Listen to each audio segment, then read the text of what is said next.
6 पंपावर फिरलं तेव्हा एका पंपावर पेट्रोल भेटलं. ही परिस्थिती पुढे चालू राहिली कंटिन्यू तर लॉकडाऊन 2.0 बघायला भेटेल आपल्याला लवकरच.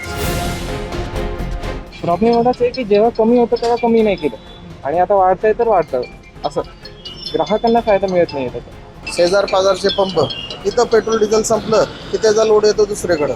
त्याचा लोड येतो लोकांना काय जे घाबरतात लोक ना, जिथं 1 लिटर भरणारा माणूस तो 10 लिटर भरतो. पंतप्रधान नरेंद्र मोदी यांनी देशवासियांना इंधन बचतीचं आवाहन केलेलं आहे. परंतु काल परदेशात भारतीयांना संबोधित करत असताना पंतप्रधान नरेंद्र मोदी यांनी चिंता व्यक्त केलेली आहे.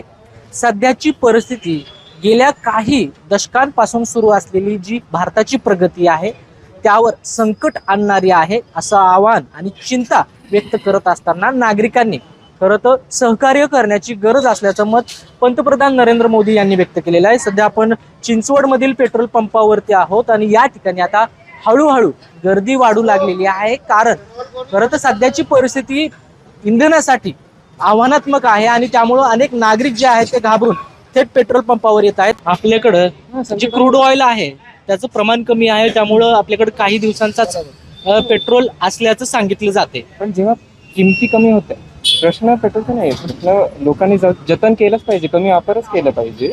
त्यांनी जास्त पब्लिक ट्रान्सपोर्ट वगैरे वापरलंच पाहिजे. पण लोडच एवढ्या पब्लिक ट्रान्सपोर्टवर की आता ज्येष्ठांना वगैरे कसं जाणार, आजी वगैरे ते कसं जाणार मेट्रोने वगैरे. जर सगळेच लोक तिथे गेले तर त्यांना पण प्रॉब्लेम होतो.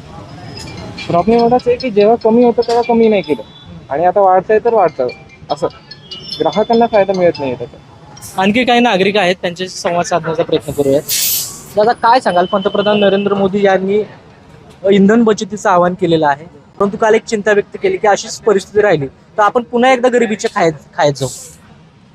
हे तर चिंताजनक गोष्ट आहे. जसं आता पेट्रोलचे दाम वाढले तर आता जसं आता मी सेल्समध्ये आहोत तर आम्हाला तर आपलं म्हणजे पब्लिक ट्रान्सपोर्टने तर आम्ही क्लायंटकडे जाऊ नाही शकत ना, तसं बाईकचा वगैरे वापर करायलाच लागेल. तर जसं आता ते पेट्रोलचे आपले प्राइसेस वाढले आहे तर ते म्हणजे सगळ्याच गोष्टीवर त्याचा परिणाम दिसत आहे. तर मला वाटतं की हे म्हणजे काळजीचा विषय आहे, चिंतेचा विषय आहे. हो.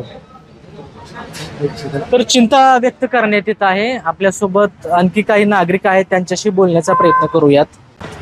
मित्रा कुठून आलाय तू? कुठून आलाय? काय सध्याची परिस्थिती काय वाटते एकूण इंधनाबद्दल? कारण पंतप्रधान नरेंद्र मोदी यांनी तर आवाहन केलं आहे इंधन बचतीचं, परंतु काल परदेशात त्यांनी एक वक्तव्य केलं आहे, चिंता व्यक्त केली अशीच परिस्थिती राहिली तर आपण पुन्हा एकदा गरिबीच्या रेषेत येऊ. गरिबी काय, गरिबी चालूच आहे. सर्वसामान्य लोकांचं चालू आहे याच्यामध्ये. आता आमचं जर हेल्थकेअर क्षेत्र असल्यामुळं आम्हाला पेट्रोल दररोज लागणार आहे. दररोज टाके फुल करायचे वांद्यात. सकाळी 6 पंपावर फिरलं तेव्हा एका पंपावर पेट्रोल भेटले. ही परिस्थिती पुढे चालू राहिली कंटिन्यू तर लॉकडाऊन 2.0 बघायला भेटेल आपल्याला लवकरच. नाही, परंतु लॉकडाऊन मध्ये पेट्रोल भेटत होतं किंवा इतर गोष्टी भेटत होत्या किमान, परंतु आता तुम्हाला इंधनच भेटणार नाही ही कल्पना तरी करवत येतं. इंधन भेटलं नाही तर काय, उद्याचं जे सकाळचं आमचं शेड्यूल असतं, सकाळचं उठून आम्हाला कामावरती यायचं तोच पहिला प्रश्न असणार आहे. कामावरती येता येणार नाही. काम राहिलं त्याच्यानंतर आम्ही जी सर्व्हिस देतो हेल्थकेअर क्षेत्रामध्ये ती सर्व्हिस आम्हाला देता येणार नाही. ज्या टेस्टच्या आम्ही 100-200 रुपये घेतो तिथं आम्हाला रेट वाढवून 300-400 रुपये असे घ्यावे लागतील. पेट्रोलच भेटत नसेल तर काय, आज पेट्रोल भेटते, भाव चालू आहे, नसेल भेट तर पेट्रोलचे पण भाव वाढणारच आहे. काय कल्पना करवते काय विदाऊट पेट्रोल पंप सगळं? काय परत सायकल घ्यायची पाळ येईल सगळ्यांना, सायकल चालवायची. मग काय नाही, जसं पण पहिलं चालत जायचं सायकलवर यायचं तसंच मग चालवायचं. हे सगळं आव्हानात्मक असेल ना, पण काही सांगता येणार नाही तर एवढं आपल्याला. म्हणजे सगळ्या गोष्टी अवघड जातील असं वाटत नाही का? हो वाटणार ना. कॉलेज महाविद्यालयीन तरुण आहे, तर कॉलेज अत्यंत जवळ असलं तरी तो दुचाकी वापरतो. एकीकडं इंधन बचतीचं आवाहन केलं जात आहे तर दुसरीकडं अशा पद्धतीनं नागरिक वागत आहेत. आपल्यासोबत पेट्रोल पंपाचे मॅनेजर आहेत. काय सध्या परिस्थिती काय आहे? काय विषय आहे, एकतर आम्हाला जेवढं भेटायचं तेवढं साठा आम्हाला भेटतं. पण काय होतो, शेजार पाजारचे पंप इथं पेट्रोल डिझेल संपलं की त्याचा लोड येतो दुसरीकडं. त्याचा लोड येतो लोकांना काय जे घाबरतात लोक ना, जिथं 1 लिटर भरणारा माणूस तो 10 लिटर भरतो. म्हणजे साठा करून ठेवतात नागरिक. हा, बिनकारण नाही गर्दी करून ठेवली, काही गरज नाही गर्दी करा. नॉर्मली पेट्रोल भरू द्या लोकांनी, काय अडचण नाही. म्हणजे आपल्याकडे साठा आहे की कमी प्रमाणात आहे? आहे, पण ठीक आहे, जेवढं रेग्युलर चालेल त्या हिशोबाने सरकार आता पुरवठा करते. काय आधी 100% मिळायचं पेट्रोल तुम्हाला, आता किती टक्के मिळते? ही तेवढंच भेटते आता, काय म्हणजे हे नाहीये.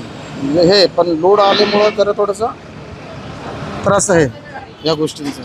तर पेट्रोल पंपचे हे मॅनेजर आहेत पिंपरी चिंचवडमध्ये असं सांगण्यात आलं की पेट्रोल पंप जे आहेत ते बंद आहेत आणि त्यामुळं आता हळूहळू गर्दी होत आहे. परंतु परिस्थिती वेगळी आहे. पिंपरी चिंचवड शहरातील काही पेट्रोल पंप बंद आहेत, परंतु 80 किंवा 100% पेट्रोल पंप बंद नाही. तरी नागरिकांना आव्हान आहे की त्यांनी अशा पद्धतीनं गर्दी करू नये आणि जे पेट्रोल आहे, जे इंधन आहे ते योग्यरित्या मिळत असल्याचं या ठिकाणी सांगण्यात येत आहे. कृष्णा पंचाळ, मुंबई तक, पिंपरी चिंचवड, पुणे.